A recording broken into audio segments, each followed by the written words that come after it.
जालन्यात जीप विहिरीत पडून झालेल्या अपघातात 7 जणांचा दुर्दैवी मृत्यू झाल्याची घटना समोर आली आहे. प्रवासी वाहतूक करणारी टॅक्सी अर्थात जीप विहिरीत कोसळली आहे. यामध्ये जालना जिल्ह्यातील 7 व्यक्तींचा मृत्यू झाला आहे. दुचाकीला वाचविण्याच्या प्रयत्नात जीप थेट विहिरीत कोसळली आणि त्यात 7 जणांचा मृत्यू झाला आहे. पंढरपूर येथून पांडुरंगाचे दर्शन घेऊन हे भाविक जालन्याहून एका टॅक्सीने राजूर गावाकडे निघाले होते. त्या दरम्यान जालन्यातल्या तुपेवाडी फाट्याजवळ दुचाकी आणि काळी पिवळीचा अपघात घडला. ज्यात दुचाकी चालकाला वाचविण्याच्या प्रयत्नात काळी पिवळी जीप विहिरीत कोसळली. या घटनेत 7 जणांचा मृत्यू झाला आहे तर 8 जणांचा जीव वाचला आहे. घटनास्थळी पोलीस अग्निशामक दल दाखल झाले असून विहिरीतून 7 जणांचे मृतदेह तसेच जीव काढण्यात आले आहेत.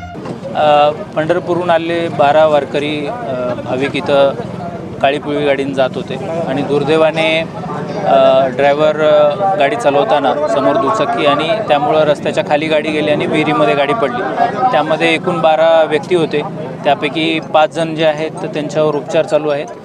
7 जणांचा दुर्दैवी मृत्यू झालेला आहे आणि त्याबाबत पुढील जे उपचार आहेत त्याबाबत सुद्धा हे केले. माननीय मुख्यमंत्री महोदयांनी फोन केला होता, त्याबाबत विचारणा केली आहे. सद्यस्थितीमध्ये बचाव कार्य सुरू आहे आणि जे जखमी झालेले आहेत त्यांच्यावरती उपचार सुरू आहे. चालक जे आहे तो ताब्यात घेतलाय पोलिसांनी की कशा पद्धतीने चालक सद्यस्थिती अपघात कशामुळे घडला सर, कशामुळे झाला अपघात? सद्यस्थितीमध्ये तपासणी सुरू आहे. जेव्हा विचारणा होईल त्याच पद्धतीने स्पॉटचा पंचनामा त्यानंतर त्यामध्ये डिटेलमध्ये सांगण्यात येईल. सर रोडच्या कडेलाच विहीर आहे, याची पण आपण काही चौकशी करणार आहोत. कठडे नव्हते सर. हां त्याची चौकशी करूया. जी विहीर आहे त्याचं क्षेत्र कठडे करणं अपेक्षित होतं त्याची आपण तपासणी आणि पाहणी करू. आज पंढरपूर वारीवरून परत येताना भाविक हे जालना जिल्ह्यामध्ये आल्यानंतर त्यांच्या गावाकडे जाताना राजूर मार्गाने जाताना समोर दुचाकी आल्यामुळे ड्रायव्हरनी गाडी रस्त्याच्या खाली घेतली आणि विहीर होती, विहिरीमध्ये गाडी गेल्यामुळे दुर्दैवी घटना ही झालेली आहे. 7 जणांचा याच्यामध्ये दुर्दैवी मृत्यू झाला आणि 6 जण सध्या उपचारासाठी खाजगी रुग्णालयामध्ये 7 जण एकूण असे उपचारासाठी हे केले आहे, दाखल केले आहे. त्या पद्धतीने त्यांचा उपचार सुरू आहे. सर आपल्याकडे ही माहिती मुख्यमंत्री एकनाथ शिंदे पण यांनी घेतली माहिती आहे. काय नेमकं काय बोलणं झालं? माननीय मुख्यमंत्री महोदयांचा फोन आला होता. त्यांनी पूर्ण घटनेची माहिती घेतली. त्यांना पूर्ण घटनेबद्दल आणि बचाव कार्याबद्दल सुद्धा अपडेट केलं. फोन आला आणि त्यांनी बाकी जे रुग्ण सध्या ॲडमिट आहेत तर त्यांच्याबाबत सुद्धा विचारणा केली. त्याबाबत जो खर्च आहे तो शासन उचलणार आहे. 7 जण जे सध्या उपचार घेत आहेत तर त्यांच्याबाबतही तपासणी मी जाऊन त्यांची भेट पण घेतलेली आहे. आता काही दुसऱ्या हॉस्पिटलला आहेत तिथे जाऊन ते भेट घेतो. तर पूर्ण खर्च जो असेल त्यांच्या उपचाराचा शासन उचलेल. त्याच पद्धतीने जी मयत झालेले व्यक्ती आहेत दुर्दैवी ज्यांचा मृत्यू झालेला आहे त्याबाबत सुद्धा विचारणा केली, ती माहिती दिली. ओके सर, आपण स्पॉटला जाऊन आलात का?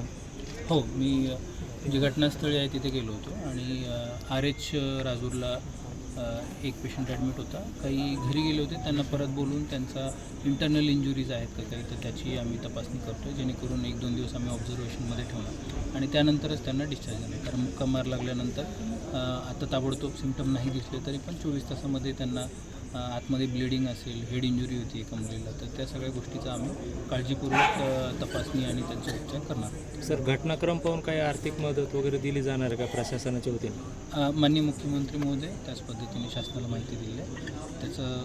त्या स्तरावरून निर्णय त्यांच्यामार्फत घेण्यात. आजची ही एकदम दुर्दैवी घटना आहे.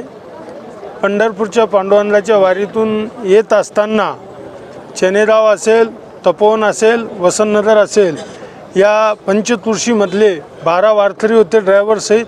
त्याच्यातले 7 लोक दुर्दैवाने जागेवर गेले, 5 लोकांवर उपचार चालू आहे. ही अगदी वाईट घटना आहे. मी या मतदारसंघाचा आमदार म्हणून माझी एवढी जी शोककळा पसरली ती कधी न भरून निघणारी आहे. मी या जखमी गेलेल्या आणि जखमीच्या नातेवाईकाला मुख्यमंत्री सहायता निधीमधून काय मदत करता येईल मी माननीय मुख्यमंत्री उपमुख्यमंत्री यांच्याशी बोलून आणि पालकमंत्र्याला बोलून ताबडतोब यांच्यासाठी काय मदत करता येईल ते करण्याचा मी प्रयत्न करणार आहे. आमच्या चनेगाव आणि तपोनचे वारकरी पायी दिंडीमध्ये पंढरपूरला आषाढीला गेले होते.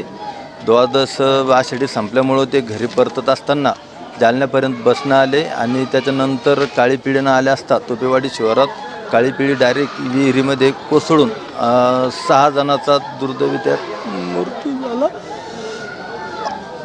आणि 3 जण वाचले त्याच्यात. एकूण किती जण होते? त्यात 10 जण होते सगळे. कुठले होते? चनेगाव आणि तपोन. नाव वगैरे काय सांगतो? त्यात प्रल्हाद महाजन, प्रल्हाद बिटले, नंदाबाई तायडे,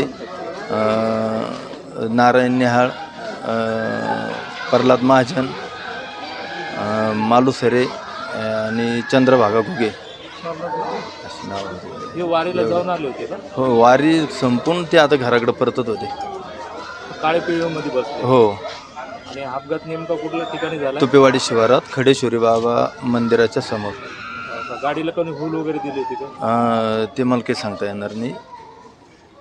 तुमचं नाव सांगा. निवृत्ती गणेश शेवाळे, सरपंच चनेगाव.